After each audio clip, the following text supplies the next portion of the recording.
India's trade performance, pathways to strategic and deeper integration with global value chain. It's a collaborative work between Center for Social and Economic Progress, CSEP, and Institute of Developing Economies, Japan External Trade Organization, IDE JETRO. The seminar will feature a keynote address by Mr. Suman Berry, Vice Chairperson Niti Aayog, and opening remarks will be delivered by Dr. Lavish Bhandari, President at CSEP, and Professor Fukunari Kimura, President at IDE JETRO. We will first have a presentation by Dr. Prerna Prabhakar, Fellow at CSEP, Professor Fukunari Kimura, President IDE JETRO, and Ikumo Isono, Director at JETRO.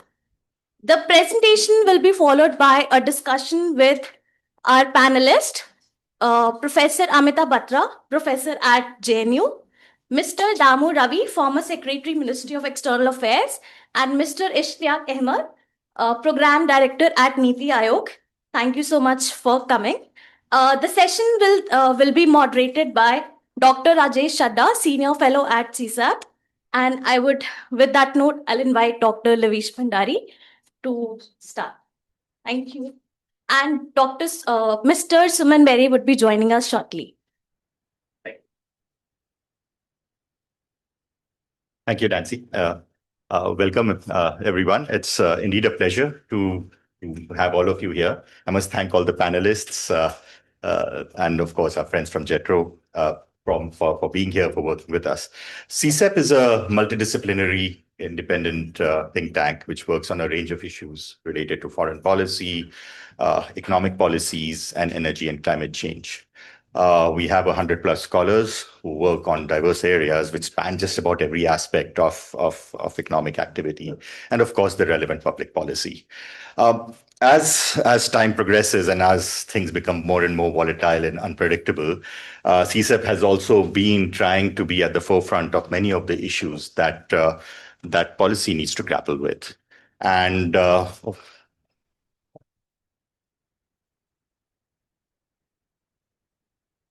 welcome, Mr. Berry.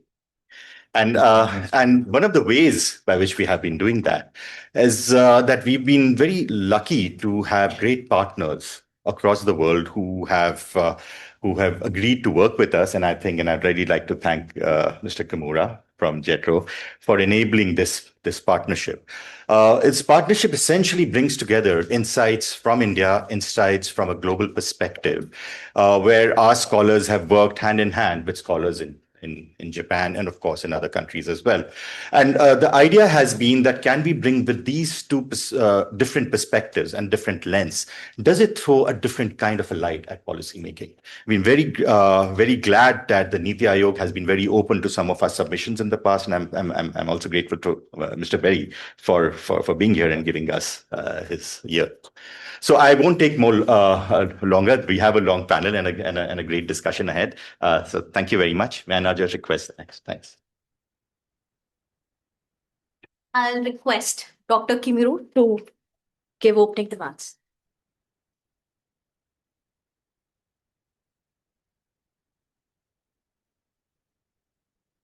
Excellencies, distinguished guests, ladies and gentlemen, it's a great honor to join you today. Let me begin by acknowledging Mr. Suman Berry, Vice Chairperson of Niti Aayog, and Dr. Lavish Bhandari, President of CSEP, for opening this important seminar. I would also like to extend my warm greetings to all esteemed participants joining us from the Indian government, the business community, academia, and policy research world. First, on behalf of IDE JETRO, I wish to express my sincere appreciation to our partners at CSEP. I would especially like to thank Dr. Rajesh Chadda and Dr. Prerna Prabhakar, whose dedicated efforts played a major role in bringing this report to completion. I would also like to express my gratitude to Mr. Toyokazu Nagamune, Senior Director of JETRO New Delhi office, who played a pivotal role in connecting IDE and CSEP and initiating this collaborative research. His support and facilitation created the foundation of today's event. Ladies and gentlemen, we are meeting at a time when the global geopolitical landscape is undergoing profound turbulence. The US-China rivalry continues to intensify, raising geopolitical risks across regions. The second Trump administration's introduction of irregular tariffs, along with new forms of political intervention in trade, has added further uncertainties. Moreover, the recent war involving Iran has once again highlighted the fragility of global security and supply chains. The world today faces a level of uncertainty we have ever experienced in recent decades. In this environment, India has long been an important partner for Japan, and its significance has now risen to an unprecedented level. India stands out as a trusted and indispensable partner. Japanese companies are paying greater attention to India, a country with the world's largest population and sustained high economic growth. The global supply chain, which has evolved mainly around East Asia, is now being reconsidered. In this process, India, with its abundant labor force, skilled talent, and expanding industrial capabilities, is gaining momentum as a promising manufacturing and export base.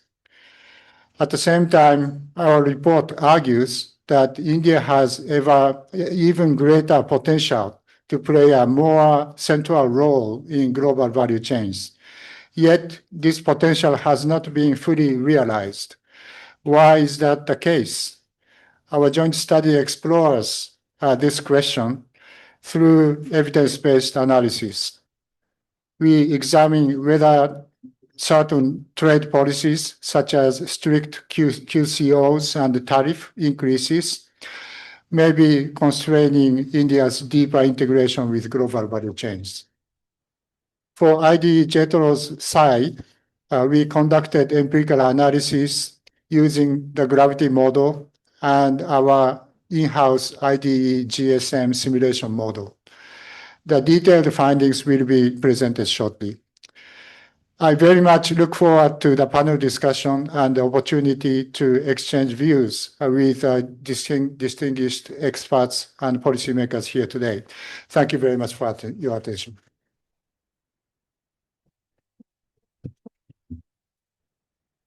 I'll invite Mr. Berry to deliver the keynote address.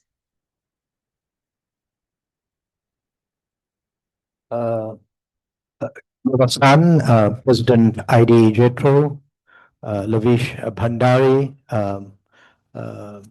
President, CSEP, and a long-standing colleague, members of the panel who are to follow, all of whom are respected friends, my colleague Ishtiaq Ahmed, who has done deep thinking in NITI on global value chains, members of the audience.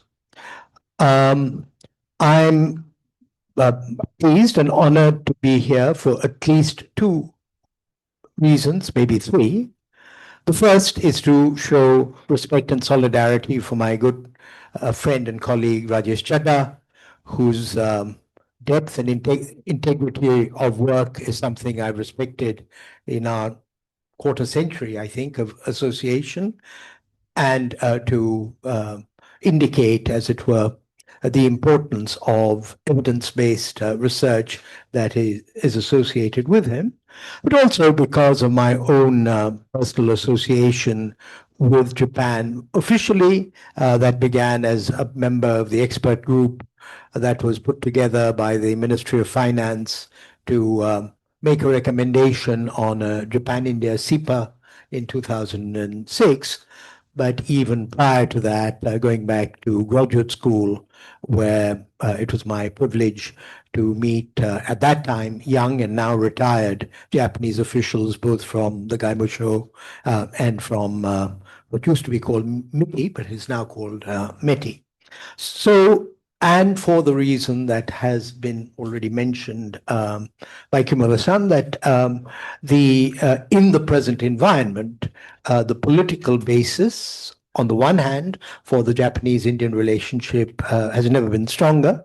But on the other hand, we are facing, as it were, common challenges, common turbulence. I have talking points, but actually, I would much rather be on the other side of the podium to listen to the discussion and the presentation of the report. But so let me just make 3 or 4 points. Not particularly about the importance of the topic that's being discussed. I think that goes without saying, but sort of reflections based on my admiration for Japan and, what I think of as a fairly long-standing association with Japan. First, I come back to conversations with my colleague in the Gaimosho, Oshima Shotaro, ambassador, when we talked about, as it were, the economic dimension of Japan's diplomacy. And he indicated, partly because of the provisions of Japan's constitution, that actually economic diplomacy was largely what the Foreign Office did. We have a former Secretary, Economic Relations here, but I think the question of how to integrate economic diplomacy with strategic diplomacy is now a challenge that both Japan and India are facing. And since CSEP actually is one of the think tanks that includes diplomacy and strategy within its ambit, I think that there's scope for a broader discussion within this framework and maybe the Tiffin talks, etc. Related to that, though, is the specific Japanese institution of the trading companies that were set up. And in a world where access to commodities, supply chains, etc., are becoming central to vulnerability, I think through fora like this, to understand how the trading companies work, what their relationship is with organs of state power, I think is another area for research and exploration going forward. A second observation is, I had been the chief economist of Shell, as some of you know, and when I stepped down, I was invited by the IEEJ, the Institute of Energy Economics of Japan, to make a presentation on the Shell scenarios. And what struck me from that interaction was the absolutely ideological focus that it was the private sector that needed to be in the lead on issues of implementation of energy policy, energy security, etc. And I say that because we have outsourced our energy security to the oil marketing company, to the public sector. And so the question of whether, as it were, the Japanese model of both the, are they called the Sogo Sochas, the trading companies, and, energy policy through the private sector, whether that is a more nimble way of dealing with the issues that we are confronting at the moment in energy markets. And that's particularly relevant if I look at the transition that's taken place in energy in my 25 years since I returned to the NCAR.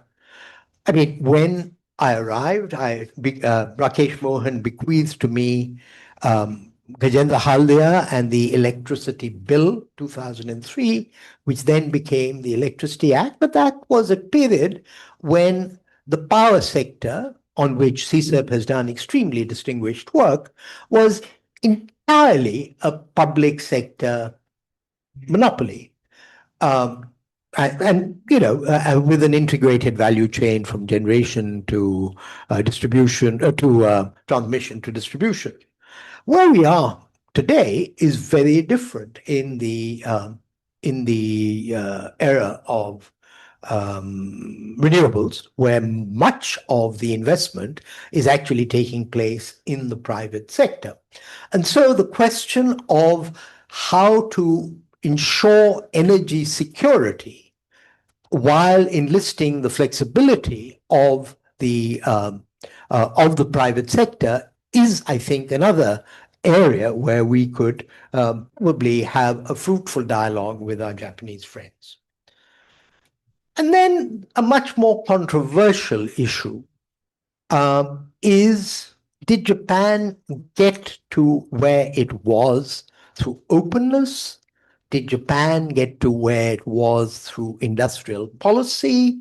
Opinions are very divided on this.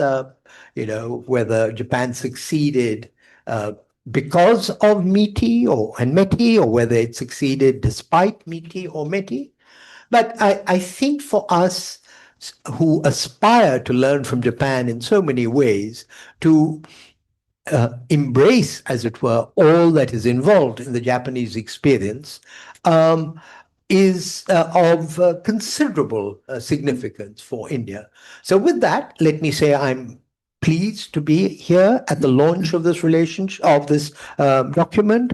Pleased to see that there is this engagement between CSEP, whose development over the last 15, 20 years, started off as Brookings India, and I had something to do with that, is something that I've taken great joy and pride in. Now on with the program. Thank you so much. We'll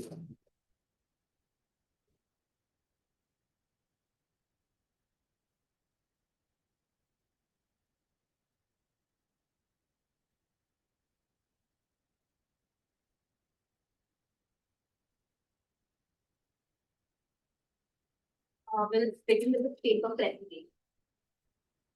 We continue sitting here or move there or what?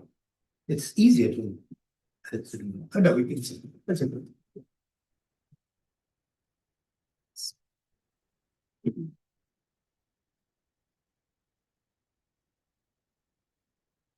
Oh. Yeah, good morning, everyone. As it has been mentioned, this is a joint effort between CSEP and IDE JETRO. The paper is titled Assessing India's Trade Performance, Pathways to Strategic and Deeper Integration with Global Value Chains.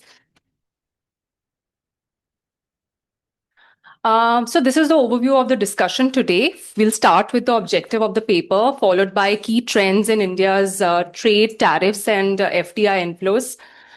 Then we'll talk about the challenges that India faces in terms of its competitiveness.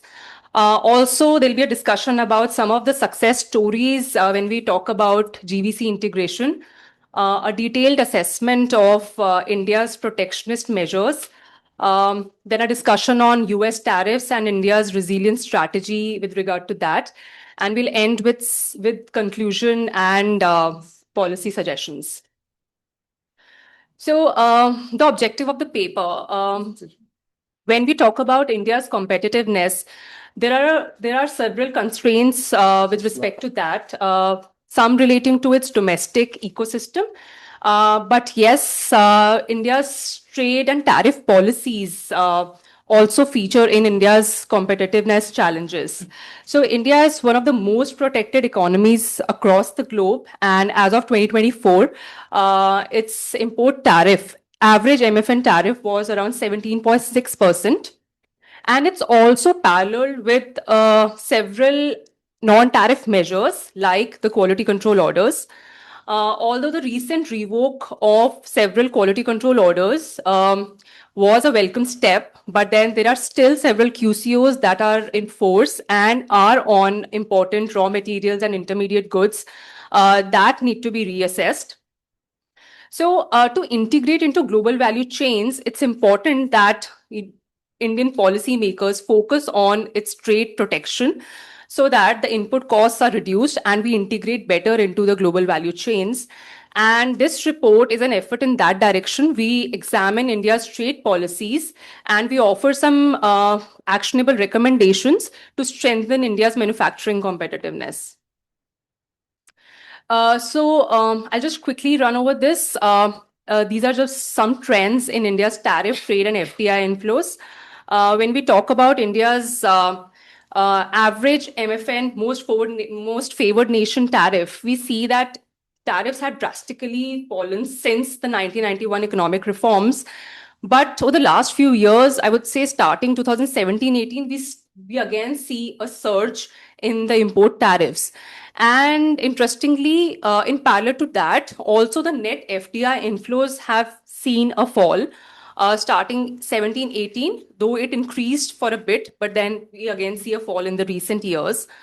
When we talk about exports, merchandise exports and imports, although both have been rising, but then we see a consistent trade deficit, which is offset by a trade surplus when we talk about services. Now, this is just the trends. Now, what are the challenges and what's the problem here? So this takes us to the competitiveness challenges. So although India's exports and both imports, they have been increasing over years, we see despite its huge size, economic size, India has not been able to capture a huge share in India's in world's global exports, which the table on the left shows.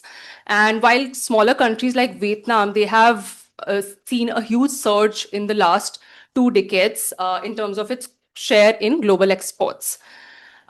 We explored the reasons for some of these competitiveness issues in one of our previous studies where we created a competitiveness index that ranked India and compared it with its Asian peers, which, by the way, didn't have China in it. So the countries were Malaysia, Vietnam, Thailand, Indonesia, and India. And we assessed these countries across some pillars like factor conditions, demand conditions, and so on. And India was at the bottom of this index.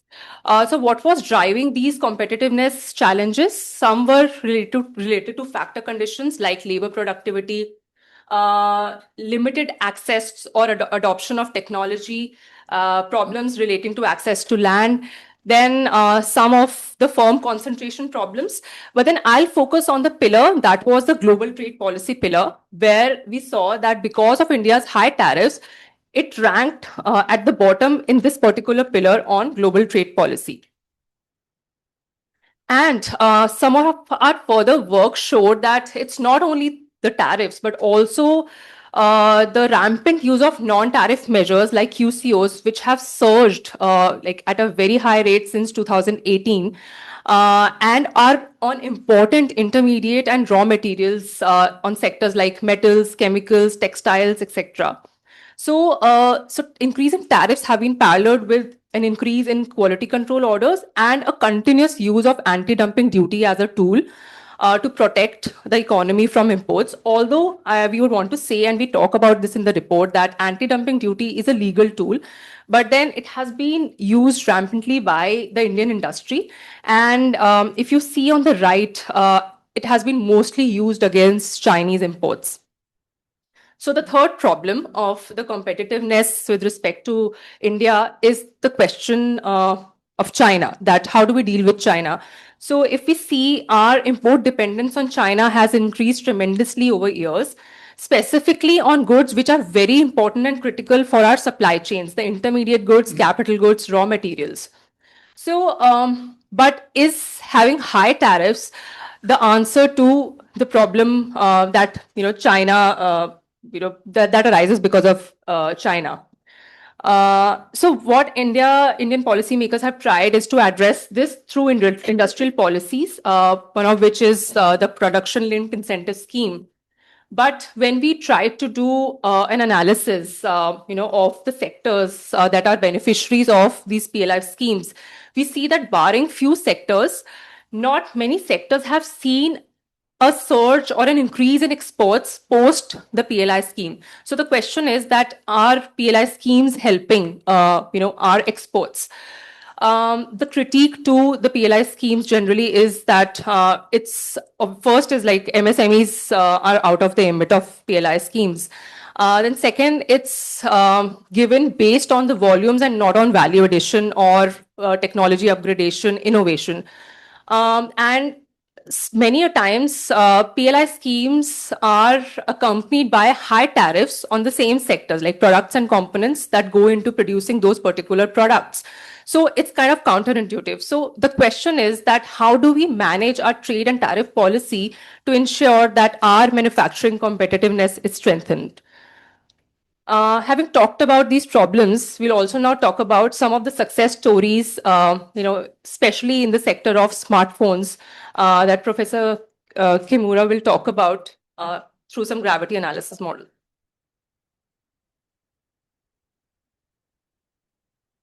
Thank you. It used to be said that India had lagged behind in a sense in coming into global value chains, particularly machinery production networks. But we found some change in the degree of participation in production networks in the past few years. So here, picking up a machinery trade only, so that includes general machinery, electric machinery, transport equipment, and precision machinery. The largest portion is actually electric machinery over there. Then using a very simplistic framework, using a gravity equation, and they calculate the predicted values of trade, and then compared with actual trade values, and then how far countries are coming into production networks. So that's a sort of a really simplistic measure that we use that. But this is too small, I'm sorry. If you have a hard copy, then that will be better. But this is a trade matrix. Rows are exporters, columns are importers. So in case of here, you see exporters, China, Japan, Taiwan, ASEAN, US, and others, and in India. And if you see ASEAN, and they're going this direction, you can see ASEAN to ASEAN, the crossing. The actual trade value is the first one. And second one is predicted values coming from gravity equation. It's a sort of world standard level transaction. And then ratios are shown. I think 347%. So ASEAN is exporting to ASEAN 3.5 times as much as the world standard. And then going to ASEAN to the world, you can see 200 something. So they are exporting a lot of machinery trade vis-a-vis the world standard in a sense. Import size is very big too. I think 180 something. So ASEAN is really committing to global value chains in machinery industries. Look at India. India's import side, this is 2017 to the world, 70%. So still smaller than the world standard, but pretty big. But the export side, you can see India's export side.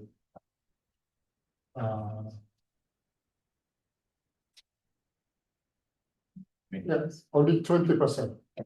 20.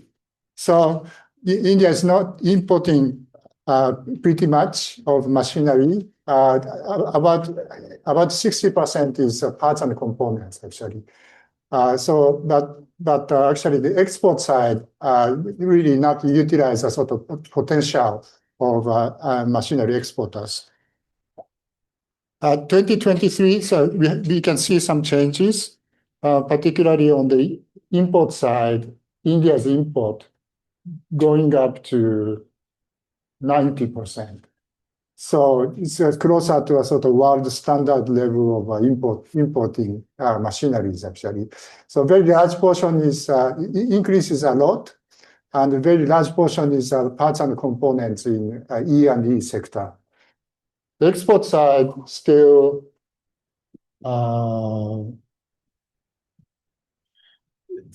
yeah, 26. So this is 2023, and then after that, Apple's operation is getting bigger, so maybe a little bit higher, but still probably only 30-40% of the potential. Yeah. This is table 4, I guess, in the paper. Is that right? That's it. Yeah, I think so. I mean, the title of this is what when I was reading the paper, Yeah. India's participation in East Asia's machinery production networks. Is this limited to only East Asia, or is this, as you said, This is for global trade. Yes. But the title is East Asia, so this is not India's participation in East Asian value chains. It is global value chains. So actually, a large portion of transactions are with the East Asian countries, actually. In case of India. So yeah, but the indicators, ratios of actual to potential are with respect to participation in global value chains. Yes. Right? Yes.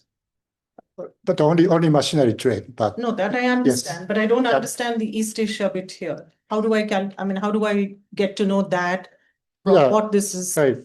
Yeah, because a very large portion of transactions are with East Asia, actually.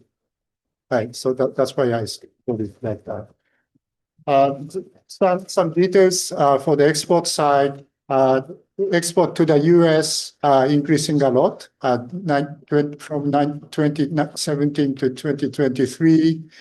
Actually, the increase is by 3.5 times. It's a huge increase. That about 40% out of that is explained by Apple only, actually. But that we can see a sort of increases, but still much smaller than the potential shown by gravity equation exercise. At the import side, so here, the very large portion of imports are coming from East Asia, and China's portion is huge. But at the same time, see, China's portion is huge. But Japan, Korea, Taiwan, ASEAN are also exporting a lot of parts and components to India too. So that's what we see in the import side. So we will see that India is really coming into East Asian production networks, in particular in terms of E&E sector, from the import side. But the export side, still a lot of potential to expand that.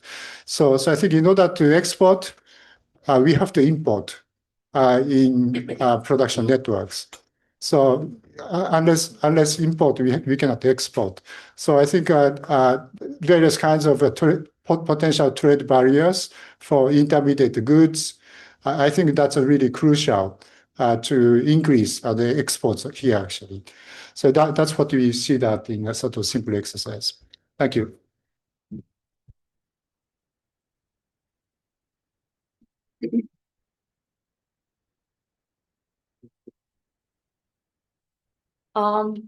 As I've shown in the overview of the discussion, we did a detailed assessment of the trade protection in India. So this analysis was based on the data for 2023 and was done on all HS 6-digit codes for the year 2023. The total were around 4,000 HS 6-digit product lines. And I'll just talk about the key numbers on the next few slides in the interest of time. So what we found was that out of all the 4,000 HS 6-digit product lines, 92.5% of the product lines had most favored nation tariff greater than 0, so non-zero import tariff. And products with anti-dumping duty and QCOs were around 8% and 9%. And in the next table, the key takeaway was that when we divided these product lines across import tariff brackets, the maximum product lines lie in the range of 10 to 15% import tariff bracket, which is worth import value of 242 USD billion. I would like to mention that the import tariffs, when these brackets were created, so 10 to 15% would include 10%, but would exclude 15%. So 15% would come in the 15 to 20% bracket. But the key takeaway is that a lot of our import value is in high import tariff brackets.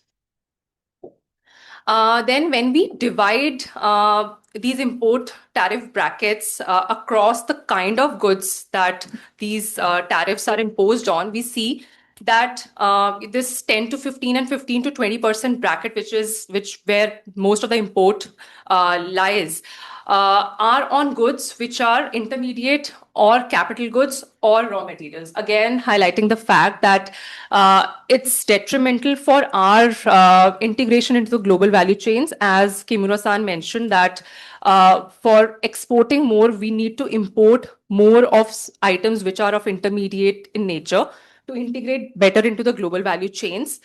Also trying to see a parallel between the tariff rates and other non-tariff measures, we see that high tariff brackets also are the brackets where there's huge incidence of non-tariff measures like QCOs and anti-dumping duties, which is what the table at the bottom shows.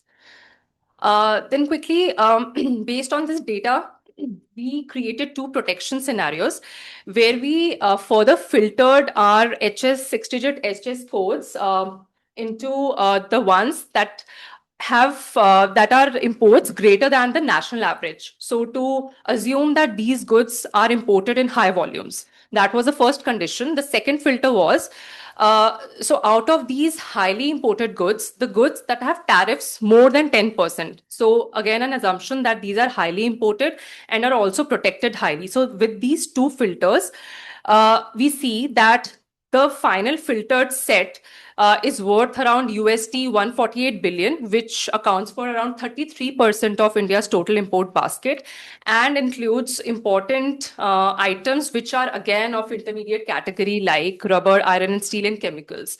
And also something which I have not mentioned on the slide, that when I tried to see the revealed comparative advantage of my final filtered set, around 70% of the product lines had RCAs, which is the revealed comparative advantage index of below zero. That means that we are not even competitive as per the RCA index in these products, and we are protecting them highly.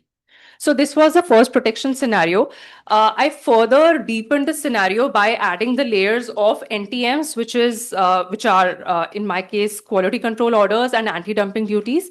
So what the analysis now shows that adding to the scenario one, if I add the QCO layer to it, it is around USD 26 billion, accounting for around 6% of total import. And if I add the layer of anti-dumping duties, the filtered set is around USD 23 billion, accounting for around 5% of total imports. And if I add both, then it's around 2.1% of India's total import basket, with goods like these, again, very important intermediate goods, raw materials, very important for our production supply chains. And with such high trade protection barriers in terms of both tariffs and non-tariff measures, it's difficult to achieve our goals of GVC integration. That is what the analysis shows. We have two more sections left. The next one, where Isono-san will talk about US tariffs and its impact on India, and then we'll conclude.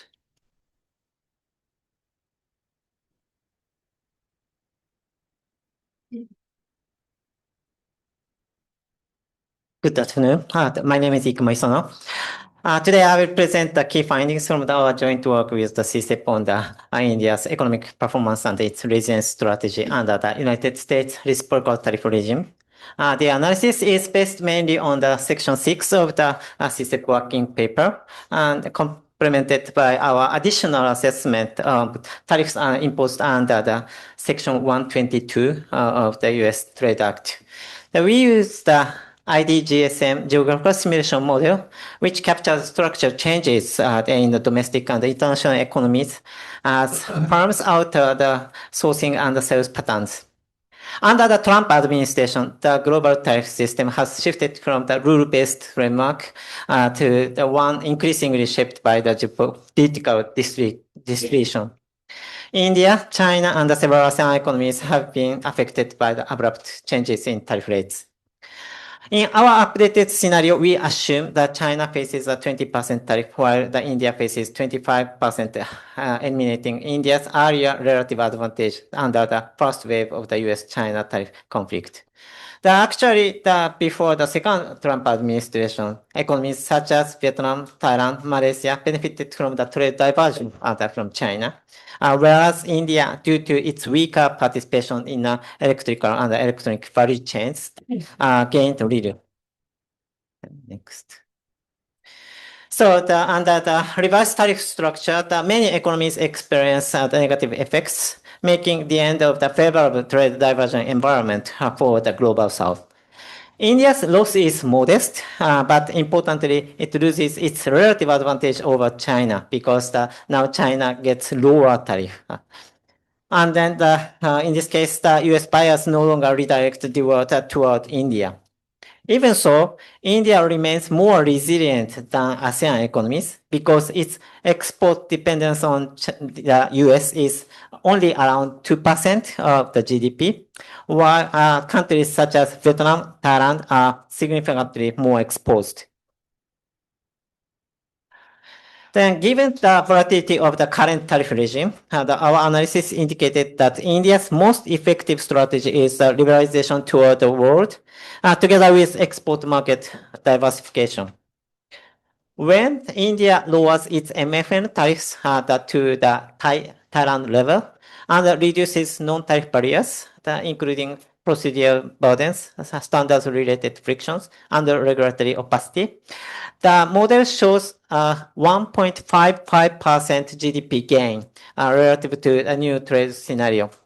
This is a substantial improvement, particularly for automotive, textiles, and electrical and electronic sectors. This result underscores that India's competitiveness strengthens when it opens its market to the world, rather than relying on the protectionist measures that raises input cost and suppress productivity. Then, additionally, we also incorporated the weighted average tariff rates to examine the economic impact of the Section 122 tariffs introduced after the legal limits were placed on the IEEPA-based reciprocal tariffs. Our findings show that India's experienced a slight improvement under 122 compared with the earlier reciprocal tariff regime. This indicated that India's long-term macroeconomic stability toward the Trump tariffs, supported by its low dependence on the US market, may enhance its attractiveness as a destination for inward foreign direct investment, including from Japan, especially amid persistent global uncertainty. However, this stability must not lead to the complacency. It should instead be viewed as a strategic opportunity. The current period of the geopolitical uncertainty offers India the chance to accelerate the world-oriented liberalization and diversification of the export markets. Therefore, the current geopolitical environment is not only a challenge, but also a timely opportunity for India to advance competitiveness-enhancing reforms and secure its long-term role in the global economy. Thank you.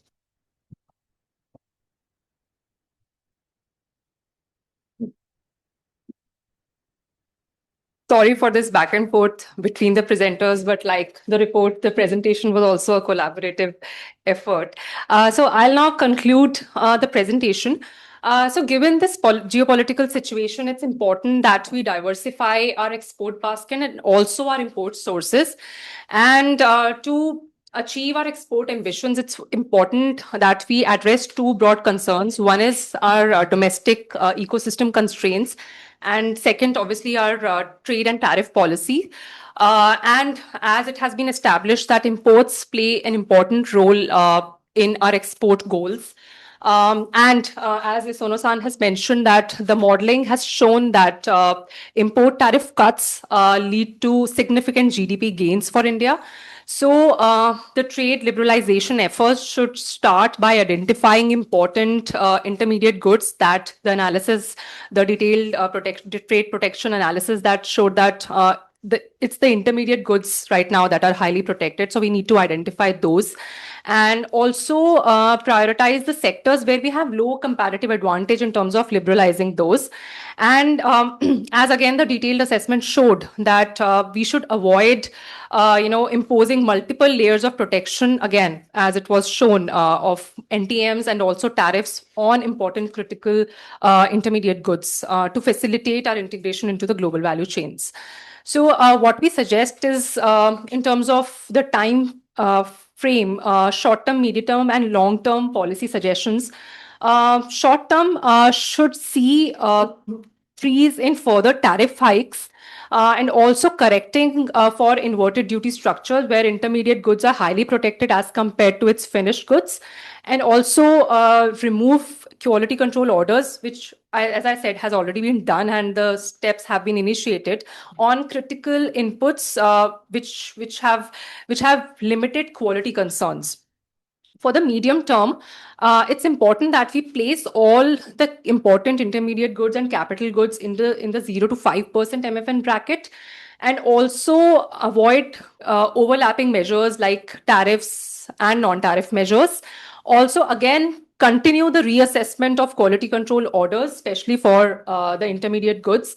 And as India has already started, expand our bilateral relationships with countries. It has already begun with our agreement with the European Union and talks with the US, but then it should be expanded to further integration with important economies.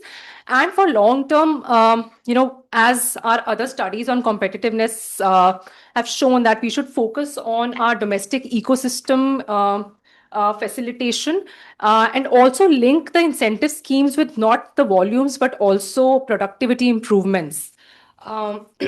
So yes, so that's the long-term plan for facilitation of India into the global value chains. Yeah, I'll conclude with this. Thank you. Good afternoon to all. First of all, a word of welcome to our Japanese friends and Professor Kimura, to you and to your team. I had met him in 2017 in Tokyo at the Nikkei Global Conference, and even before that, but and a very warm welcome to Mr. Berry for joining us at this session. Mr. Berry mentioned about the FTA with Japan, and incidentally, I was a partner with him when we were doing the FTA exercise at National Council of Applied Economic Research. So memory is alive once again. Second, important thing, since we are discussing about India's trade and entry into global value chains, I always get reminded of the work that Professor Akamatsu had done on the flying geese, which may be probably the first kind of work where shifting comparative advantage was, and I had a paper on this long time ago, so that reminds me of that. But with global value chains taking the next step now, I will ask the panelists. Thanks, Mr. Ahmed, Dr. Batra, Mr. Ravi, for joining us for this panel discussion. In order to discipline time, may I ask for around 5 to 6 minutes each, so that we can have some questions if there are. It'll be nice to have. So I can begin with Dr. Amita Batra, since she has done a lot of work on GVC's global value chains, and that I have known her for many years. So the first opportunity to Dr. Batra for comments on the paper, but in general on India's stand on global value chains, where do we stand, and absolutely changing last 12 days and even before that 1 year, I think have a serious reflection on the trade discipline that we have been talking about for some decades. Over to you, Amita, for about 6 to 7 minutes. Thank you.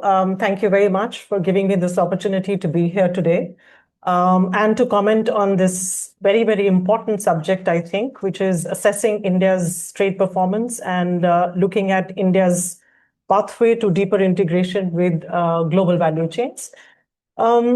I think I'll restrict my comments, or I'll probably talk about both, but largely in the context of this working paper.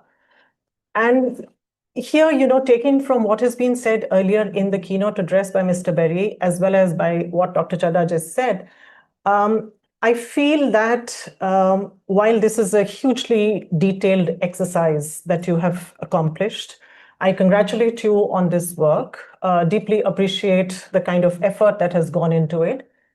But I think there are certain things that you could have added to make it better and more contextual.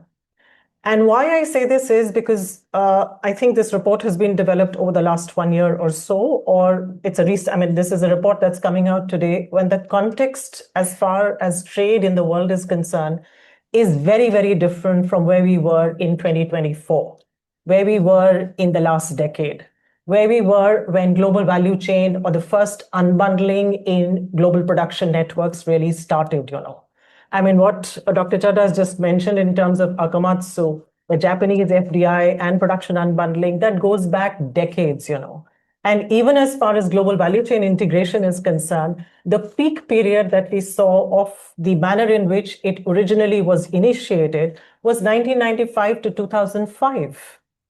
When we did liberalize, but we did not capture the opportunity and the manner in which trade and global production was happening. We did not become a part of it, even though that was also our peak period of trade liberalization.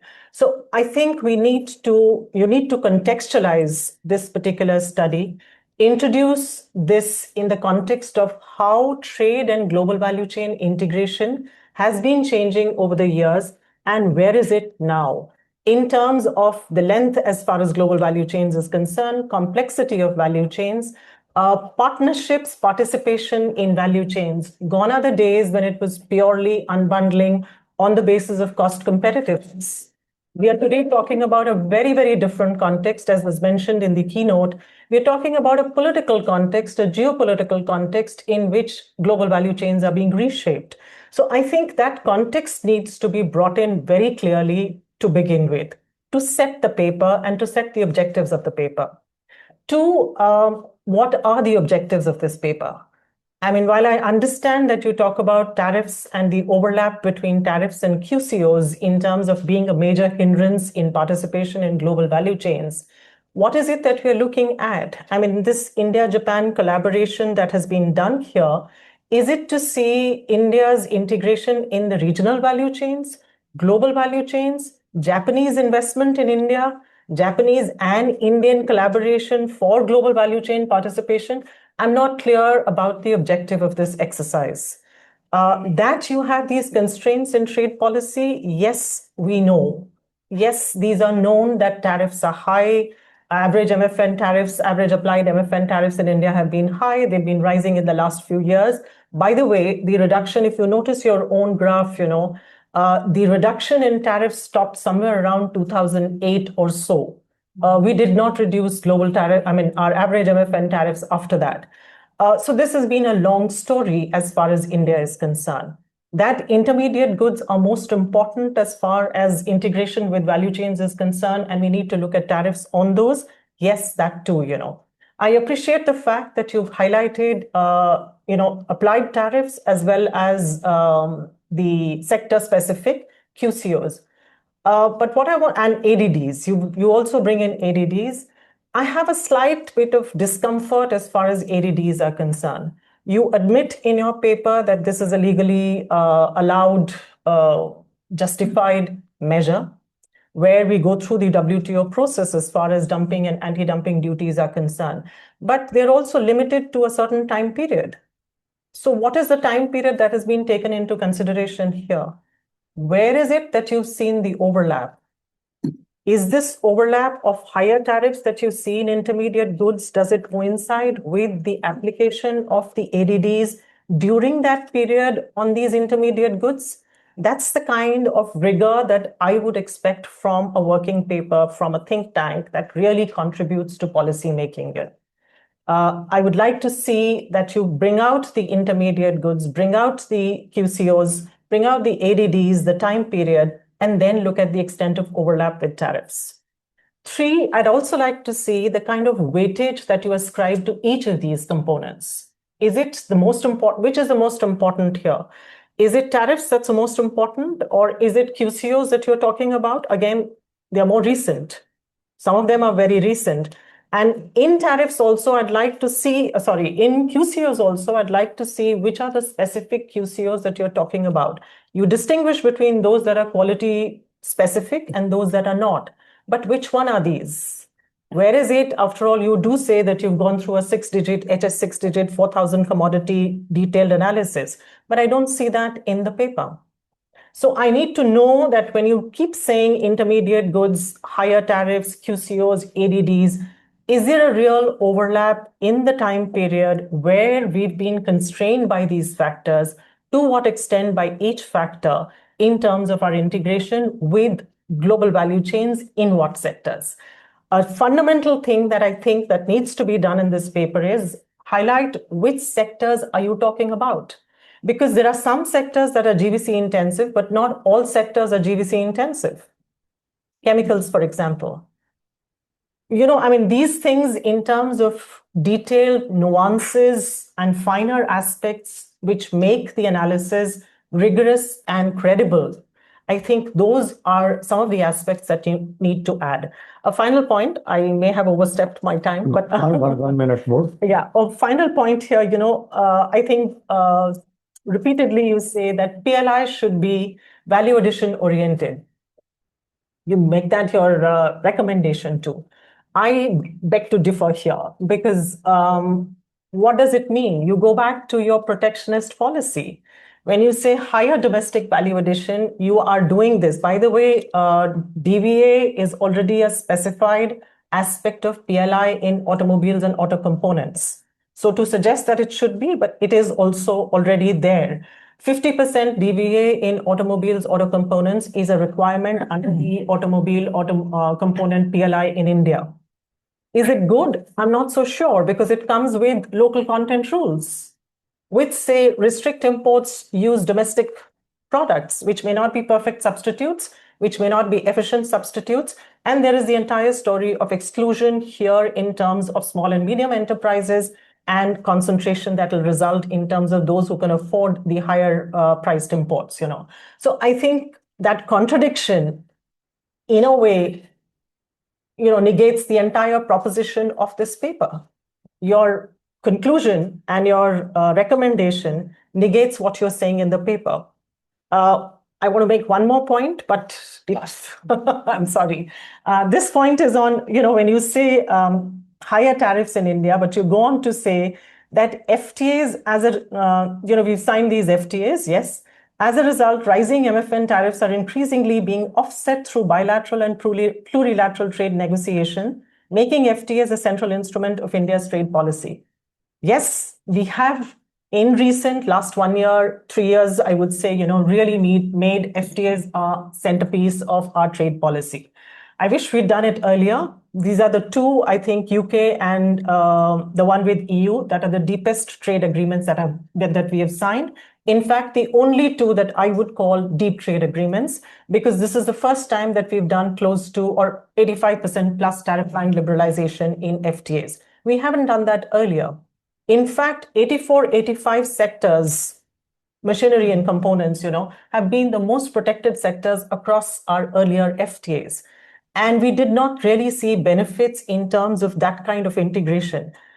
1. 2, we have included machinery in the EU FTA today. We've reduced tariffs on that, but that's over a phased out process of 10 years.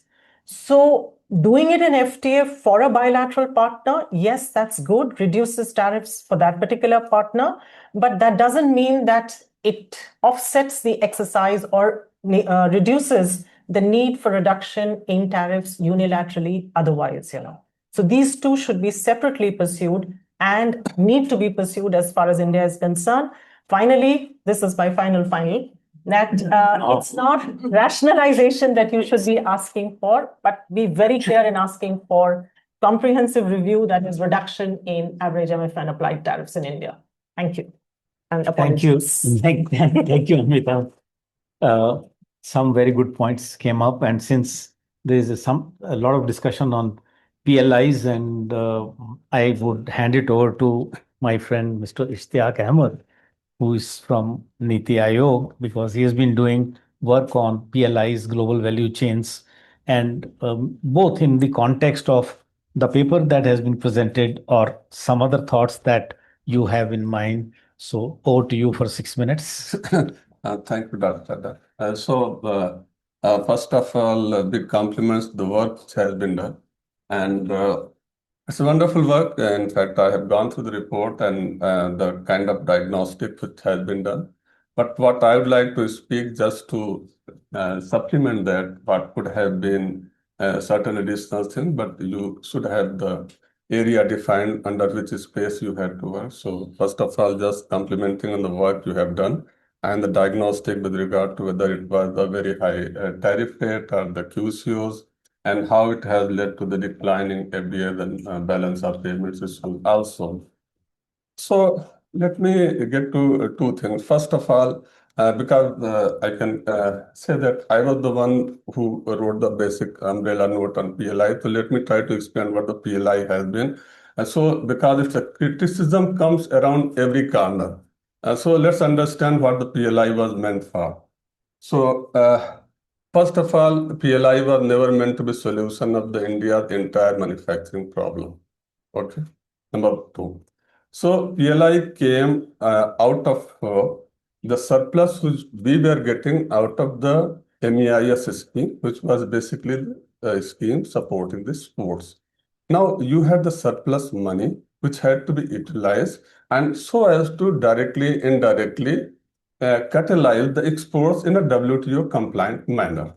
So first of all, if you look at the MEIS scheme, it was covering around 8,500 tariff lines as against the over 11,000 tariff lines. So resources were spread very, very thinly across the tariff line. It was not giving the impact. Idea was to can we come up with a scheme which is limited in many ways. We will limit the beneficiaries, we'll limit the sectors, and we will limit the products so that we can have the larger impact. So purpose of the PLI was that we should be having the global champion, we should be creating the scales in a very limited set of sectors. So it was an intervention in the manufacturing sector, which was not betting on the weakness, it was betting on the strength. Invest in the areas of strength. So the kind of sectors which have been selected.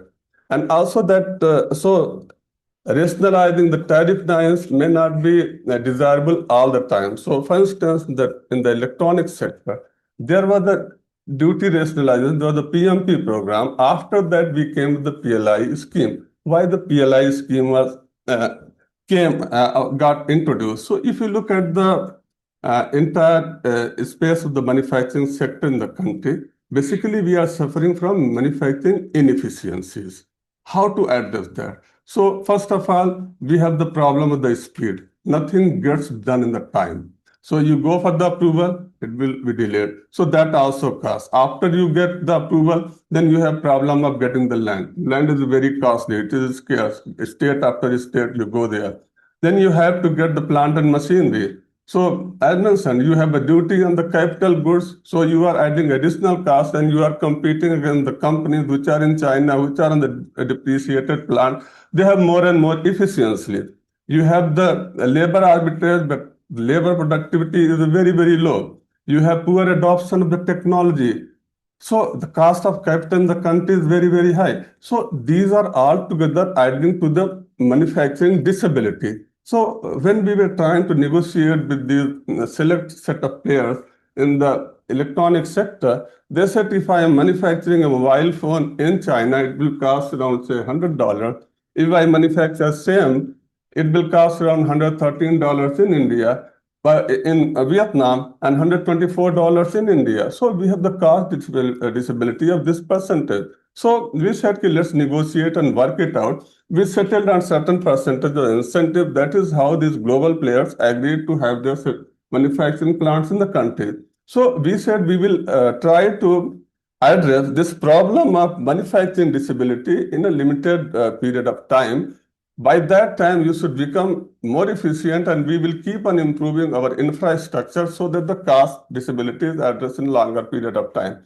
So initially, there was no idea of, there's one point you have mentioned about the value addition that has been spoken on, but there are sectors which have the value addition. It was in very, very well designed part of the scheme that we will not introduce the value addition part in the electronic sector because we have to achieve the scale first. When the scale is achieved, then we will have more of the demand, the component. That is when, if you have the scheme around the component, that scheme has come with around 40,000 crore of outlets, that is when the value addition will increase. And you see the sectors where the value addition has been introduced, whether it is automobile sector, the ACC batteries. So introduction of the just value addition doesn't mean the scheme successful, and also it has the problem of getting challenged to the to WTO. So it has been a very, very discriminate exercise. It is a very selective way of handling the manufacturing problem of the country. So if you want to solve the problem of manufacturing sector of the country, you have to do in a more holistic manner, not centering around the tariffs or limited set of issues. Those are very, very important issues. So, but the problem per se has to be handled in a more comprehensive manner. I will come on a couple of more points. Again, it was spoken by Dr. Batra, but I will also like to add, when it comes to the anti-dumping duties, it's a legal instrument. It is desirable at some places. It is highly undesirable at some places. I give you example. For instance, India introduced PLI scheme on active pharmaceutical ingredients so that we can have this assured supply of these API. But China has finally brought down the price of APIs like anything. So we have created the capacities, but we are not able to manufacture because the purchases, imports are very, very cheap. So whether we should be having anti-dumping or not, that's the question. But you also had anti-dumping in the textile sector, man-made fiber, which impacted our downstream industry like anything. Whether we should have continued, probably not, and we didn't continue.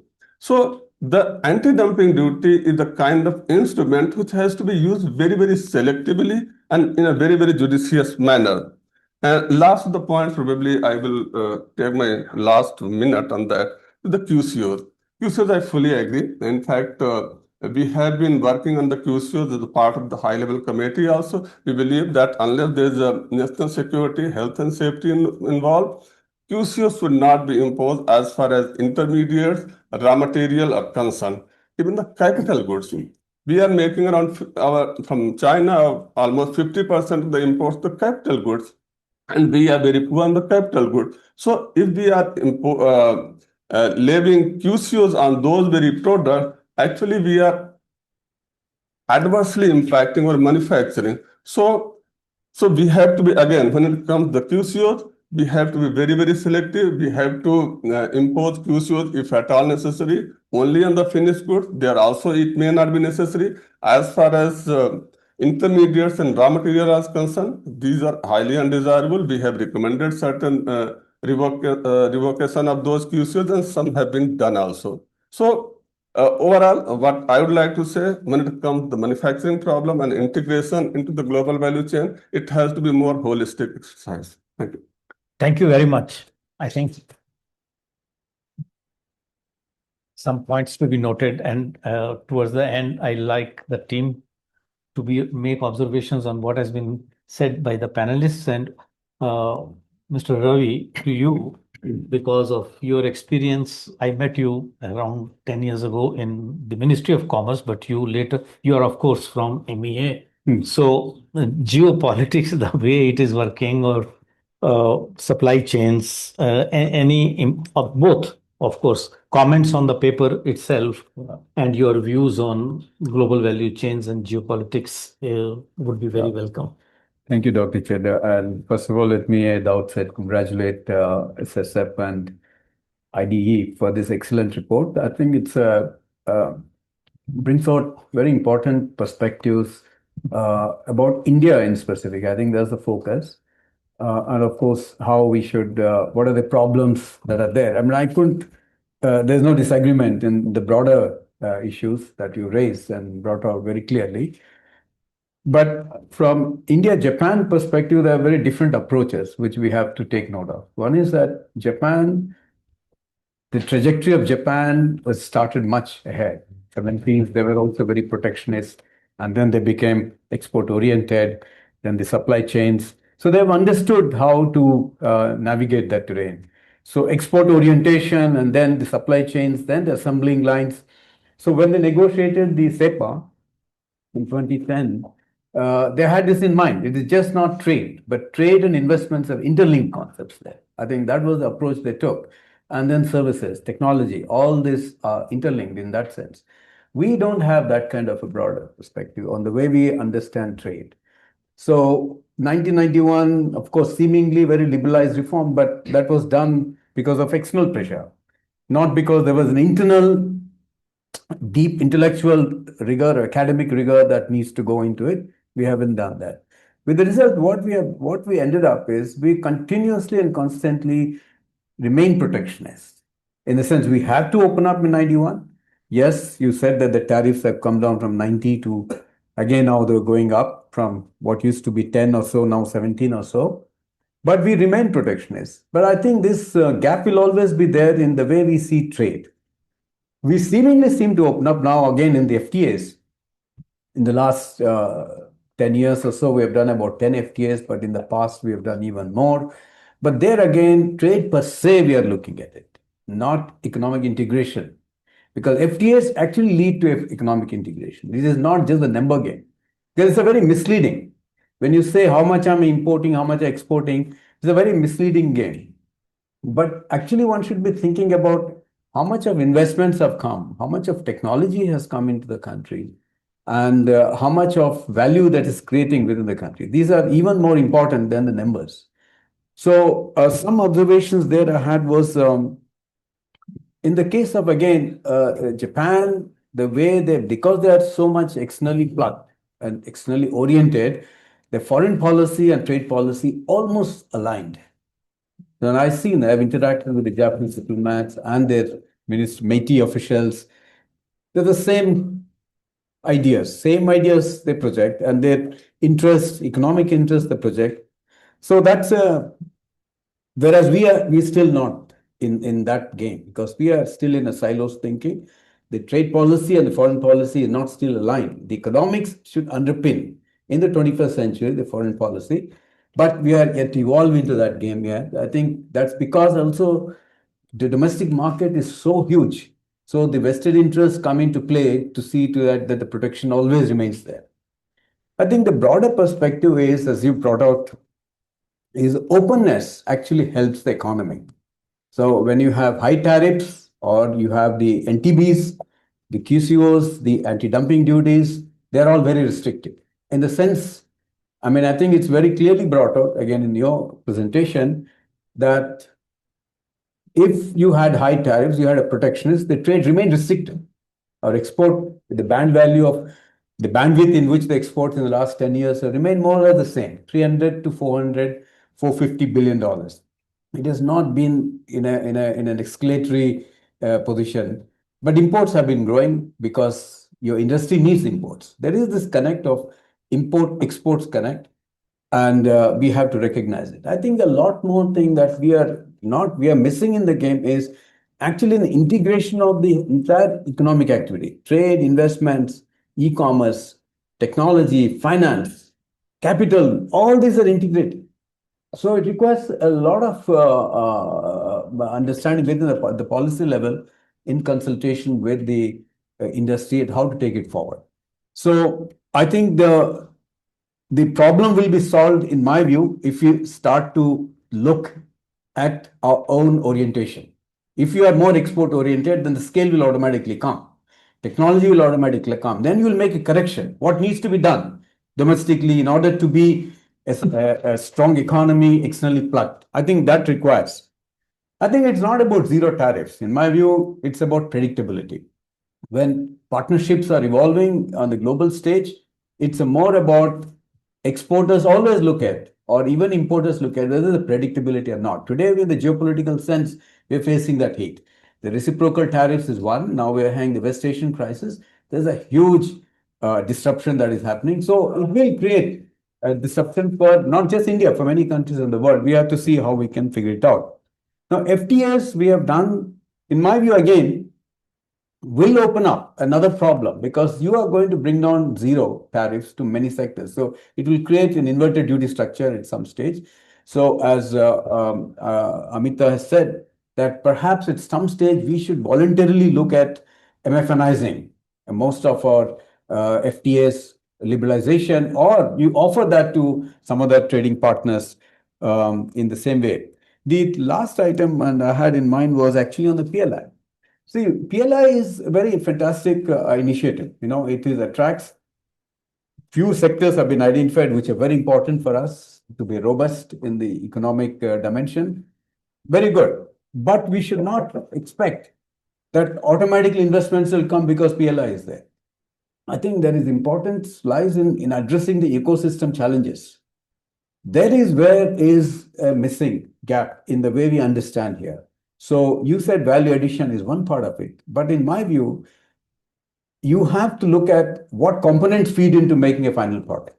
And accordingly, the components have to come in for your product to take shape in the country.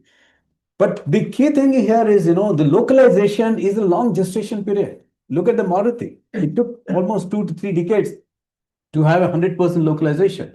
I think the mobile phones are also going through the same phase. So we should have the patience and to ensure that in a long duration wise, your localization is going to have a long gestation. But that's it's a take. We have to take that as face value. The second thing is also addressing what is known as the technology input. I think in your paper has come out it. Investment. Maybe we should nuance it more.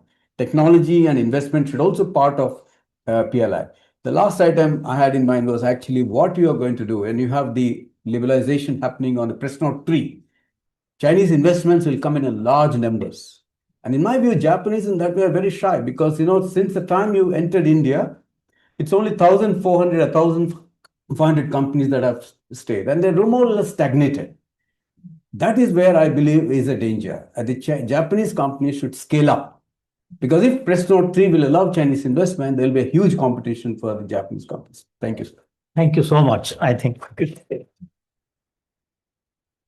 wonderful comments. Now I leave it to Prerna. How would you like to take questions, respond to, or should we come down and you would like to? I'll respond to you. Okay. Any questions that you would like to? They want to respond. Come.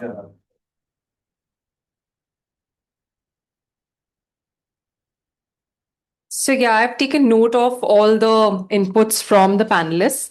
Broad 2-3 points that have been discussed.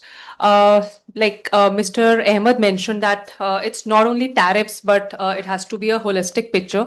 And that's what we emphasize repeatedly in the paper that, it's the domestic ecosystem and other competitiveness issues that are important. But the focus of this particular paper is on India's trade policies, tariff policies, in terms of strengthening India's manufacturing competitiveness. And that's the answer to Professor Batra's question of the objective. So through different attempts of the sections in the paper, we try to answer this underlying objective, that is that how does India adopt a strategic tariff and trade policy to strengthen its manufacturing competitiveness, and we try to address this through different methods in the sections that have been attempted by CSEP and IDE JETRO. So that's the first thing, and a lot of discussion on the detailed assessment that we showed on the tariffs and NTMs.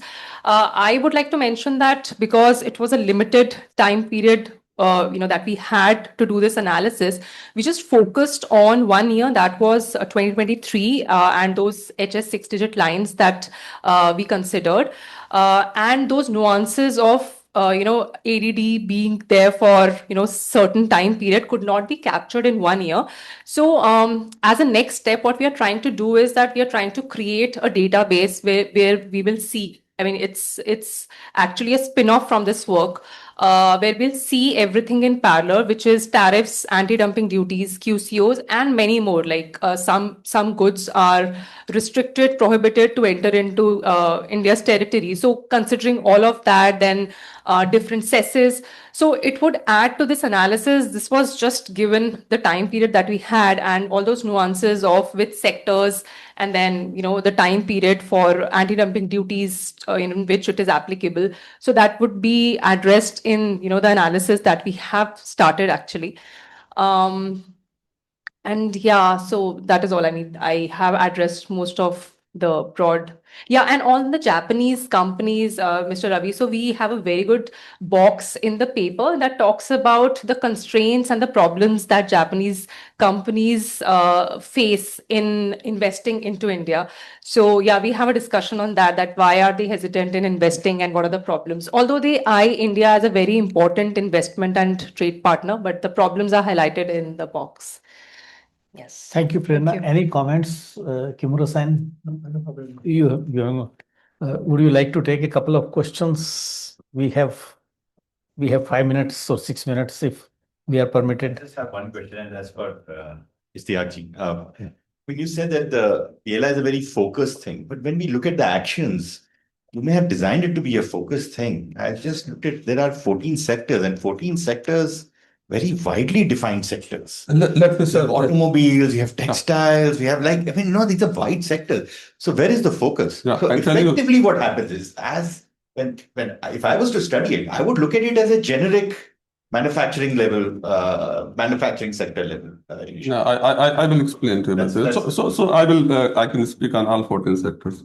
So look at the electronic sector. When PLI was introduced, it was introduced only for large scale electronics. That is a mobile phone above $200 value. So most of the mobile phones, they are out of the PLI ambit, number one. And a very select set of components were captured in the PLI scheme. So entire landscape of the electronic sector has not been captured in the PLI scheme. Now I come to textile. I come to every sector. So there are the 14 sectors and so limited products and so limited players.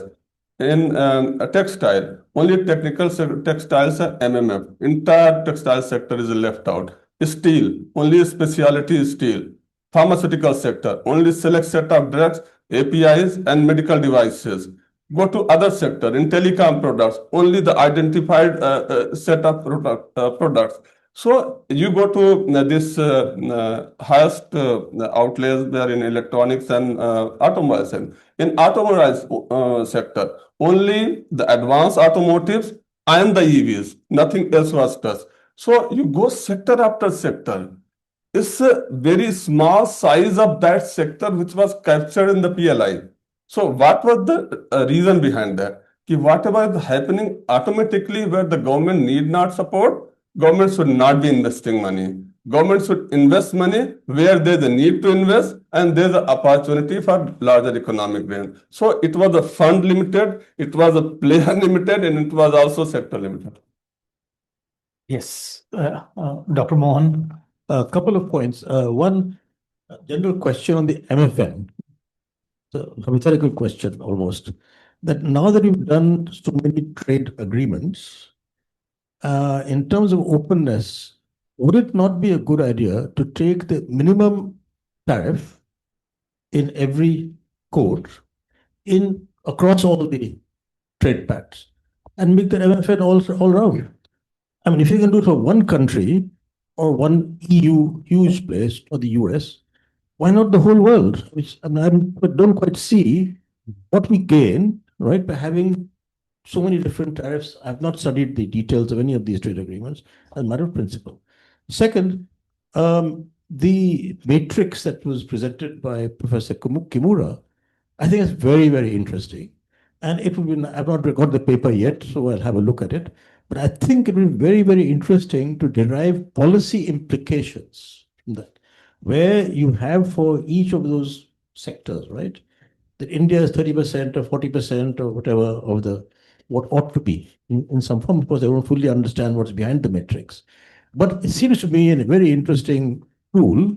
And to then analyze, depending on what has gone into the matrix, to get those calculations, right? It'd be very interesting to get some policy implications on how that number can go by doing what. Would it be PLI? Would it be tariffs? Would it be something else? Third, just one general question also, that as you showed, the tariffs minimum was reached around somewhere between 2008 and 2010, and then this sort of gone up. Now, the fact is, the highest export growth achieved by India in merchandise exports was around 2002 to 2010 or 12, thereabouts. That's also when the tariffs up to tariffs came down. Of course, there is also boom period in the global economy, right? But my question is also raised to PLI. If we could, and by the way, our export merchandise growth rate was higher in that period than China's. Of course, not the magnitude. The growth rate was higher. So a question even for PLI is, if you could do that during that time, with where the tariffs are going down, why do you need PLI now?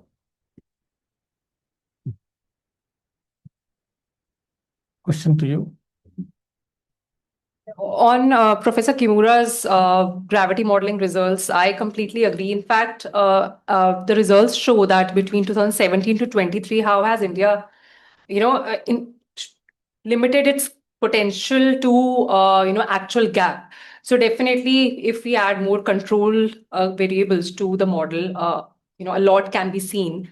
And on having uniform tariffs, I don't know. I mean, that would be ideal, but I doubt that would be taken up by the policy trade negotiators, because I think it's to do with the complementarities with the trade partner that you are negotiating with.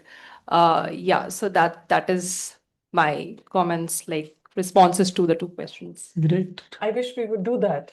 That is, MFNIs is what, as Mr. Ravi said. Logical grounds. Yeah. Well, I know policy issues. No, but that is where the protectionist sentiment kicks in, and it's not just that. But in the earlier FTAs, if you see, we did open up machinery, for example, but we make it difficult to import that even at low tariffs. It's not just, reducing tariffs in bilateral FTAs that is going to help you bring in those imports, because we make the certificate of origin very, very difficult. We make it onerous for the importer to import it even under the FTA. So we need to look at what is the level of FTA utilization. So just having reduced tariffs does not make anything easier here. So I think I'll just supplement to what Mita said. In my view, I think at the policy level, we have to have clarity. Are we going to be an export-oriented country or not? If that will answer most of the doubts we have today. If you have the export orientation, then the competitiveness will kick in. You have to have competitiveness to be able to export. Second, the scale. Scale has to come in. And the third thing is about your manufacturing will spread out. You have a very spatial manufacturing will set up. So and then the job creation. So in my view, we have to take a call. It may be today, at this point of time, it requires a lot of deep thinking, brainstorming, the policy level, industry level. Because if you are not thinking like that, then India will never drive its own supply chains. I think that will be a major impediment for us, for our rise.